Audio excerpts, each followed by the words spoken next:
Guys, I really appreciate y'all watching, and if you haven't already done so, please like and subscribe to the channel. That really does help us out. It helps the algorithm out. Make sure you comment down below with whatever you're thinking about this video. It helps the algorithm out a lot. So, but what I want to talk about today was defensive plans for public gatherings, specifically for your family. And so I got the idea to do this video from my buddy Chris over at Survival Dispatch Network. If you haven't gone over there, go subscribe to that channel. It's a terrific channel. I've done a few roundtable discussions with him and got some more planned in the future. But Chris had sent me this idea on a video and said this is one of the ones that was requested on their channel. I think we're going to go do a roundtable discussion over there on this with me and Mike and Chris and a few others. But I thought, well, I'll go ahead and touch this individually on my channel and kind of give my thoughts as a prequel to it. So how do we deal with public spaces? How do we deal with the threat of maybe looting or riots or active shooters or whatever, any type, or just natural disasters, anything that comes up in these environments, and what do we want to do to protect ourselves? How do we have a plan going forward? And so the easiest thing to do in the first place is obstacle avoidance, right? We all know that, the best fight to be in is the one that you're not in, type of thing, and that's very true. But the problem with that is that in order to facilitate that, we end up not having a life either. And so we want to make sure that we have some semblance of a life. And so in order to do that, we have to take some reasonable risks. We have to go to a ball game or a football game or whatever. We're not going to live our lives in fear and just not do these things. So that's really what I want you guys to understand, is that there's ways of doing this smartly, right? It doesn't mean that we need to be out at the bar at 3 a.m. every Saturday night. If that's your thing, I don't know what to tell you, but certainly I think as we get older that becomes a little bit less enticing. I did that in my 20s, and now I'm more interested in being involved with my kids and my spouse. So certainly 3 a.m. at the bar is not conducive to a healthy marriage. Anyways, the bottom line is that we have to first address some of our shortcomings, and one of our big shortcomings is spouses not being trained. And guys like doing the training, right? Our primary customer is men doing training, but the problem with that is that the women don't get trained. The spouses don't get trained, and they absolutely need it. They should be trained on how to use semi-automatic handguns in self-defense. They should be trained on TCCC medical or TECC medical, whatever medical trauma you want to get them trained with, or they should elect to get trained with. That certainly needs to happen. My wife being a trainer is the exception, not the rule, that she gets training, and I think that y'all need to really take some time to consider that, hey, maybe instead of me buying this new gun, or maybe instead of me going to this class, maybe I need to send my wife to a class and send my spouse there to get some training.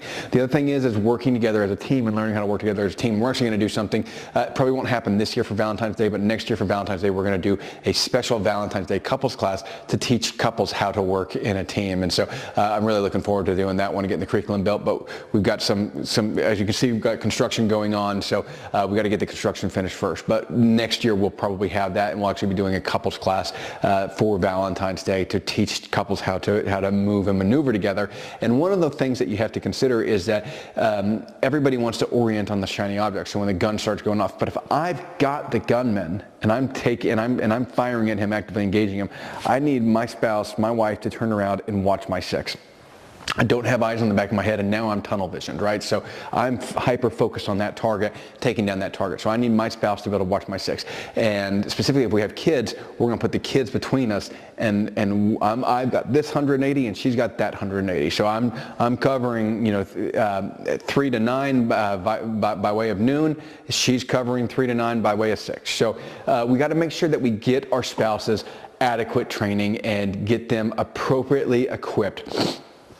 The other aspect to this is that they're oftentimes not appropriately equipped. They've got some Ruger LCP or 5-shot snub-nose revolver in their person. I'd rather have a 5-shot snubby than a Ruger LCP, but the point is that those are not really that adequate guns for dealing with active threats like that. Those are more adequate for kind of close quarter personal protection. And so let's start worrying about training. My wife, she carries a Shadow System CR920. She's carried a Smith & Wesson CSX or a Glock 43, Glock 43X. She's carried a lot of different guns. She gets more and more proficient as we go and more capable of carrying different guns. Okay, so caveat on that, right, on spouses, we need to be focused on our kids getting training as well. And kids training is a little bit different. Obviously, it needs to be age appropriate. We're obviously not putting a firearm in a 4 or 5-year-old's hand. I suppose you could, but I don't, and we're trainers. I don't put firearms in kids' hands that are that young. So, but we obviously need to start somewhere.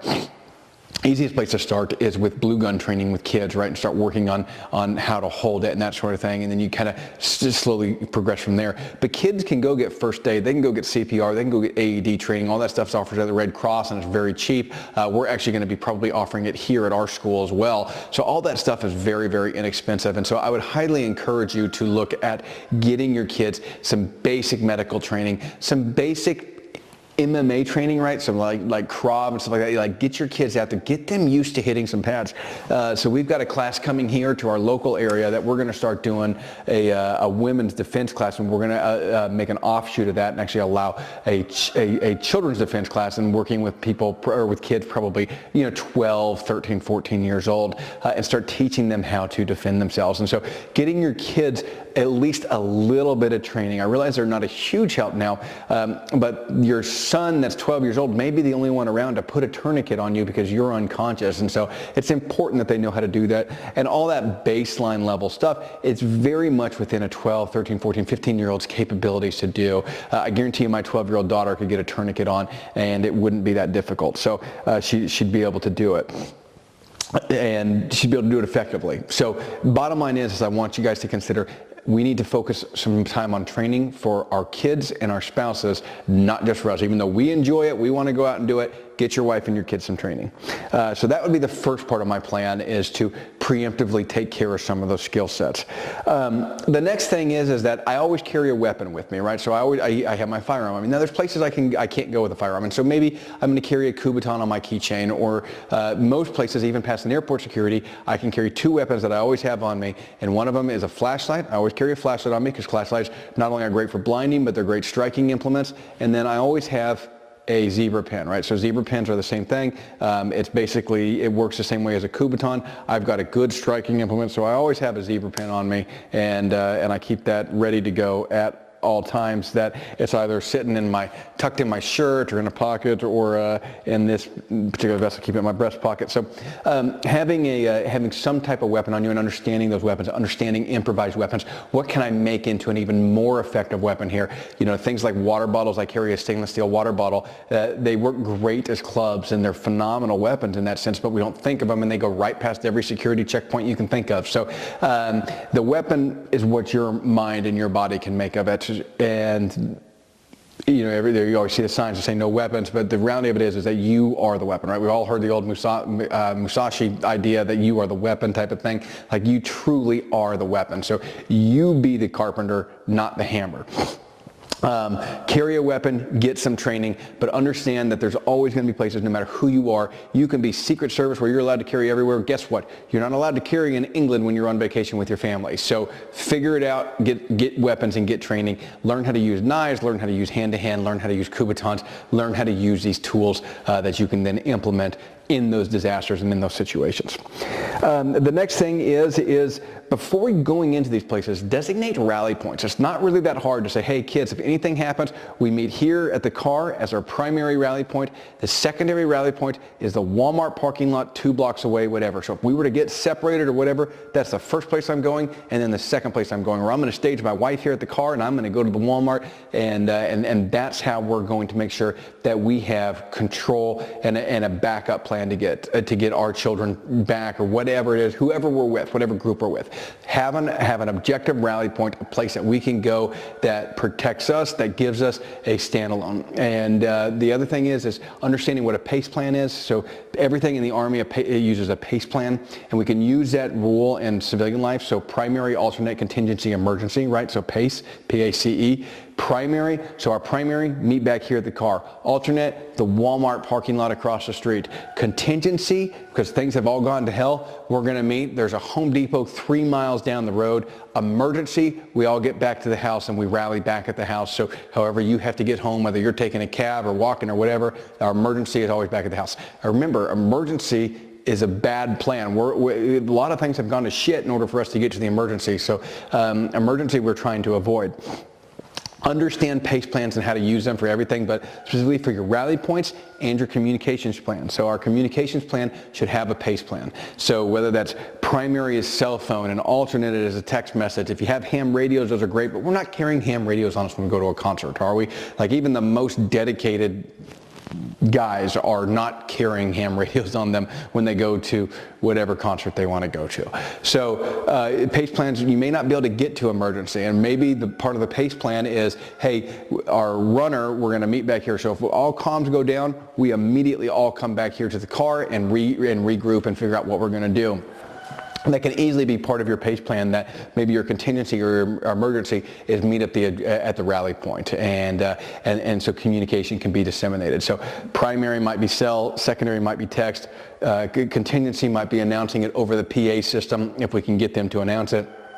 Emergency, again, remember, contingency and emergency are not good plans, right? These things have gone to shit in order for us to get here. So emergency might be us getting to the getting back to the rally point. I apologize about the chickens. If y'all can hear them, they're going crazy right now. Okay, finally, and the last one is I want you to have an escape plan. An escape plan should also have a 4-part pace plan. So your primary is we're going to go back out the way we came. Our alternate, we might be going out the back door.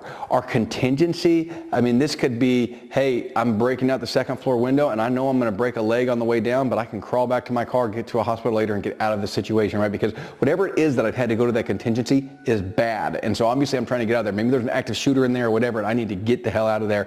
Or get my family out of there. And by the way, that contingency, you might be getting hurt because if you got a baby or a child or somebody that you got to jump with, and because presumably that's why you're jumping, then you've got some problems, right? Because you're gonna fracture some bones jumping out of a second-story window holding on to a baby. So because you're gonna protect that baby. And then your emergency, I mean, guys, this could be, I mean, people that aren't in construction don't realize this. Studs are 16 inches on center. There's a piece of drywall, a sheet of a sheet of OSB board, and whatever vinyl siding on the outside of that, that's what's keeping you from the outside. You don't have to go through a door. You can go through a wall, you can go through a window, but the walls, unless the building is brick or cinder block, you can get through them. And it's going to take some kicking. It might even take some tools and stuff, but you've got stuff in here that you can bang into that. You've got, I mean, there are lamps that you can use. There are tables, whatever, to break the leg off a table. You can bash through a wall. So make a doorway if you have to, but understand that, hey, we need a pace plan with our exit strategy to get out of here. So guys, I'm going to leave you all with that. Like I said, this is just a little bit of a teaser. Check us when we go over to Survival Dispatch Network. I'll post I'll post out the video on that. So on on our social media and everything. So when that posts and we get to do this talk, we'll post all that information. But this was just kind of a teaser before we do that roundtable discussion over there. So really appreciate you all watching. Make sure and like and subscribe to the channel if you have not already done so, and we'll check you all on the next one.